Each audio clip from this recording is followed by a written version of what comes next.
ঢাকা পর্বে মোট ৮টি ম্যাচ অনুষ্ঠিত হয়েছে। রংপুর রাইডার্সের দাপট অব্যাহত। ৩ ম্যাচে ৩ জয় নিয়ে তারা পয়েন্ট তালিকার শীর্ষে। খুলনা টাইগার্সও দুর্দান্ত, ২টি ম্যাচ খেলে ৪ পয়েন্ট নিয়ে দ্বিতীয় স্থানে। অন্যদিকে ঢাকা ক্যাপিটালস ৩ ম্যাচে একটিতেও না জিততে পেরে 0 পয়েন্ট নিয়ে তালিকার তলানিতে। ঢাকার ম্যাচগুলো শুধু উত্তেজনা নয়, পুরো টুর্নামেন্টের গতিপথ নির্ধারণে বড় ভূমিকা রাখছে। শীর্ষ দলগুলোর জন্য এটি আত্মবিশ্বাসের জ্বালানি, আর নিচের দলগুলোর জন্য এটি পুনরায় ঘুরে দাঁড়ানোর প্রেরণা।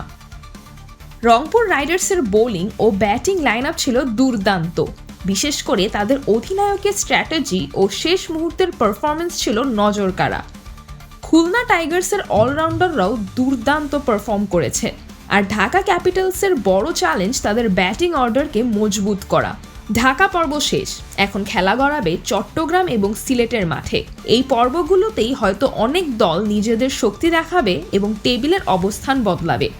ঢাকা পর্ব শেষ, এখন চট্টগ্রাম এবং সিলেটের লড়াই দেখতে পুরো দেশ উদগ্রীব।